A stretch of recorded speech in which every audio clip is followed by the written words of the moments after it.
Chacune de ses apparitions fait le buzz. Pourtant, il n'est pas riche, il n'est pas bling bling, mais il maîtrise à merveille ce que toute personne amenée à se montrer un minimum devrait maîtriser, le branding.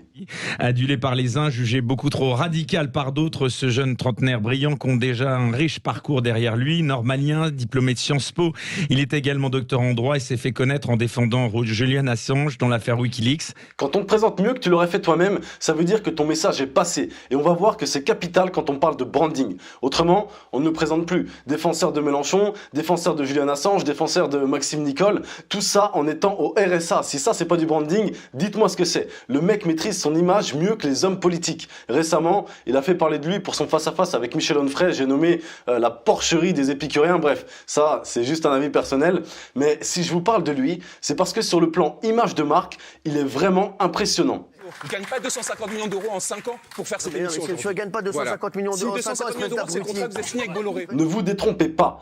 Tout est calculé. Rappelez-vous que la puissance se trouve dans la préparation. Il est conscient de chacun de ses agissements qui sont savamment mesurés. Il est conscient des retombées de chacune de ses punchlines qui, soit dit en passant, sont aussi douces qu'une petite brise le matin aux aurores. Vous savez, dans une société où tout est pornographique, à commencer par des émissions comme celle-ci... Et je voudrais vous montrer que pour atteindre ce niveau, il a dû axer son branding sur trois choses. Trois choses que pourtant, même les meilleures agences d'image de marque ne parlent pas. Et si on parle des entrepreneurs du web, c'est même pas la peine. C'est le niveau bac à sable. Trois choses qu'on va voir maintenant.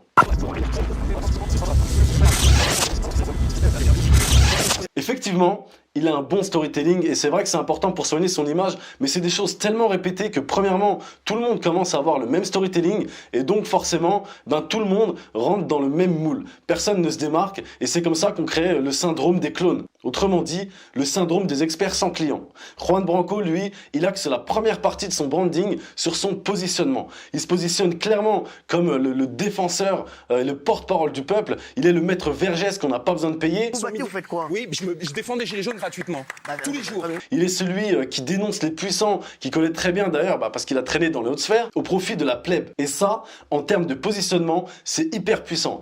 Et vous, ce que vous voulez et devez faire, c'est vous positionner. Aussi bien auprès de vos amis que de votre famille, en passant par votre activité. Vous devez avoir un positionnement ultra clair. Une fois que vous êtes bien positionné, pour la concurrence, c'est quasiment game over. Ensuite, il n'y a plus qu'à dérouler. Vous ne me croyez pas? Si je dis moteur de recherche, vous pensez à quoi? Si je vous dis réfrigérateur ou soda, ou même si je vous dis mouchoir ou vidéo sur internet, c'est fort à parier que vous avez pensé Google, frigo et je vais pas dire les autres sinon ça va passer pour du placement de produits. Dans tous les cas, que ces sociétés et que leurs produits soient le meilleur ou non, elles détiennent le meilleur positionnement de leur marché. Elles sont la première chose à laquelle la majorité des gens pensent dans leur domaine. C'est comme une boîte de céréales placée au niveau de l'œil dans un rayon, par exemple d'un supermarché.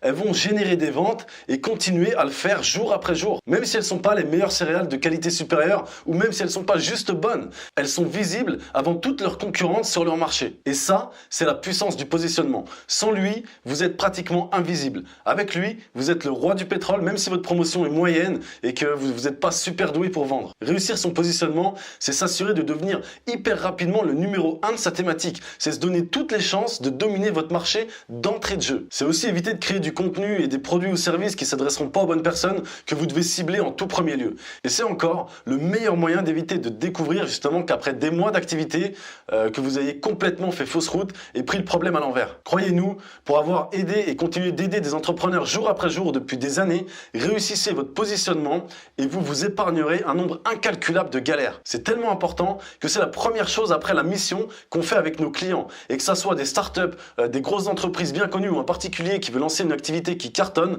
on retravaille systématiquement le positionnement. Parce que dans 90% des cas, il a mal été fait. Et ça, notre jeune avocat l'a bien compris et le maîtrise à la perfection. Pour vous aider à faire votre positionnement, il y a 18 points primordiaux à prendre en compte. On va pas les citer tous dans cette vidéo parce qu'on n'a pas le temps. Mais si ça vous intéresse, dites-le moi en commentaire. Si vraiment il y a du monde qui insiste, on fera une vidéo spéciale sur ça. Ensuite, effectivement, il est bon vendeur, il est aussi bon acteur, mais en même temps, pour un avocat, c'est juste normal. Donc c'est pas ça qui le différencie. Il a aussi une mission qui le dépasse, une cause à défendre, c'est hyper important, surtout pour du branding, mais j'ai déjà fait une vidéo là-dessus, je vous la mettrai en lien à la fin. Ce qu'il a plutôt, notre ami, c'est un statut de par les grandes écoles qu'il a côtoyées. En plus, il est connu comme le Robin des Bois des avocats, comme la grande gueule qui n'a pas peur de répercussions, comme celui qui dit tout haut ce que tout le monde pense tout bas. Messieurs, dames, il est l'ange noir de Saint-Germain-des-Prés. Ce matin, je vous parle du seul, de l'unique, public, celui qui affiche fièrement en 4e de couverture de son dernier livre le surnom dont Paris Match l'avait affublé. L'ange noir de Saint-Germain-des-Prés. Non, il ne s'agit pas de Juliette Gréco, mais de l'avocat Juan Branco. Maintenant, il faut que je vous dise un secret. C'est pas les journaux qui lui ont donné ce statut.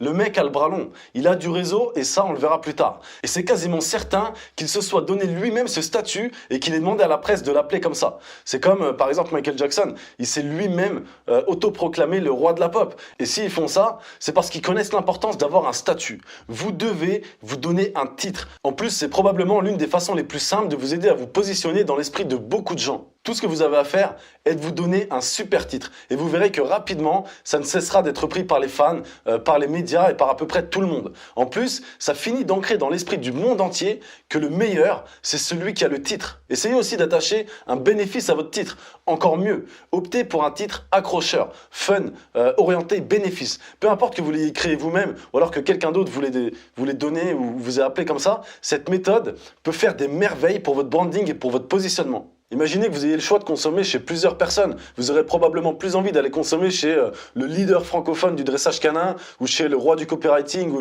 la reine des réseaux sociaux ou alors le chirurgien du swing si vous êtes amateur de golf.